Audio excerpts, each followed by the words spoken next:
So hello friends, welcome back to my channel. तो सबसे पहले मैं आपका स्वागत करता हूँ।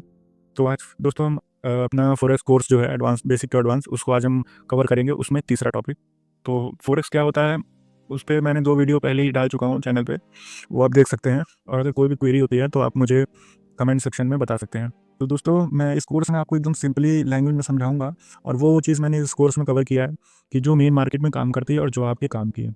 तो आज हम पढ़ेंगे कि what is traded in forex. Simply answer is money. तो मतलब यहाँ पे कहा गया है कि फॉरेक्स में क्या चीज़ हम ट्रेड करते हैं, तो इसका जाहिर सी बात है आंसर है पैसा। हम फाइनेंशियल मार्केट में पैसा ट्रेड करते हैं। जैसे आप स्टॉक मार्केट में किसी कंपनी के शेयर बाय करके उसको हाई प्राइस पर सेल करते हो, उसी तरह यहाँ पर एक कंपनी को बाय या सेल करके उस पोजीशन पर प्रॉफिट या लॉस क्लोज करते हैं। तो हमें यहाँ बताया गया है कि जैसे हम स्टॉक मार्केट में कोई भी शेयर को बाय सेल करते हैं और उस हिसाब से अपना प्रॉफिट बुक करते हैं, तो यहाँ पे हम उसी शेयर को ना लेके करेंसी को हम ट्रेड करते हैं, इसीलिए इसको करेंसी मार्केट भी बोला जाता है। इसका एक दूसरा नाम है। In general the exchange rate of a currency versus other currency is a reflection of the condition of the country economy. तो फ्रेंड्स यहाँ पे हमें बताया गया है कि जो एक्सचेंज रेट होता है एक करेंसी का दूसरे करेंसी के मुकाबले, वो हमें ये दर्शाता है कि उस कंट्री की इकोनॉमी का परफॉर्मेंस कैसा है। There are lot of currency in market for traders but here are some majors currencies. तो मैं आपको बता दूं कि इस फाइनेंशियल फॉरेक्स मार्केट में बहुत सारी करेंसीज हैं ट्रेड करने के लिए, पर कुछ गिनी चुनी ही या फिर बोल सकते हैं कुछ ही करेंसीज होती हैं जिसमें ज़्यादा ट्रेडिंग होती है। तो वो आगे हम चल के आपको बताएंगे कि वो करेंसीज कौन सी हैं। अभी हम आगे बढ़ते हैं। By 1973 the international organisation for standardisation ISO establish the 3 letter code for currency that we use today. तो यहाँ पे हमें बताया गया है कि 1973 में ISO ने एक कोड इस्टेब्लिश किया था जिसको हम आज जानते हैं करेंसी के नाम से। मतलब कि सिंपल लैंग्वेज में आपको बताता हूँ कि जैसे कि आप यूरो USD में ट्रेड करते हैं तो जो EUR है वही है ये कोड।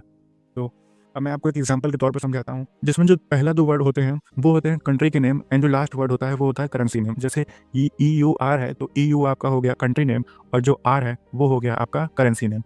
तो जैसे NZD USD है तो आपका NZ हो गया कंट्री नेम और D हो गया आपका करेंसी नेम, मतलब डॉलर। अब हम आगे बढ़ते हैं कि आप बाय और सेल कैसे करते हैं करेंसी पेयर को। फॉरेक्स ट्रेडिंग एक बिजनेस है, एक करेंसी बाय और दूसरी करेंसी सेल करने का। Currency are traded through a forex broker और CFD प्रोवाइडर्स।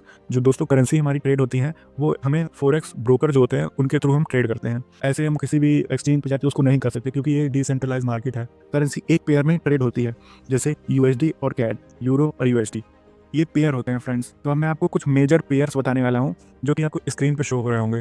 तो ये 7 से 8 मेजर पेयर्स हैं। इनको हम मेजर क्यों बोलते हैं, क्योंकि इसमें बड़े इंस्टीट्यूशंस ट्रेड करते हैं, जिसके लिए इसमें बहुत सारी लिक्विडिटी होती है। लिक्विडिटी मतलब कि बहुत सारा पैसा होता है इसमें, क्यों, और इसमें आसानी से ऑर्डर फुलफिल होते हैं सभी के, बायर्स और सेलर दोनों के। The majors are the most liquid in the world. Liquidity हमें ये बताती है फाइनेंशियल मार्केट में कि क्या एक्टिविटी हो रही है। एग्जाम्पल के लिए जो करेंसी ज्यादा या फ्रिक्वेंटली ट्रेड हो रही है उसमें ज्यादा लिक्विडिटी होती है। Example, more people trade the Euro USD and at high volumes than the AUD USD currency pair. This means that Euro USD is more liquid than AUD USD. अब यहाँ पे हमें बताया गया है कि ज़्यादातर आदमी बड़े पेयर्स या रिटेल जो भी हो गए वो यूरो USD को ट्रेड करते हैं हाई वॉल्यूम पे। पर वहीं एक दूसरी ओर भी है जहाँ AUD USD करेंसी पेयर जो है उसको कम ट्रेड किया जाता है और उसमें वॉल्यूम कम होते हैं। इसका मतलब हमें क्या देखने को मिल रहा है कि यूरो USD जो है वो ज़्यादा लिक्विड है AUD USD से।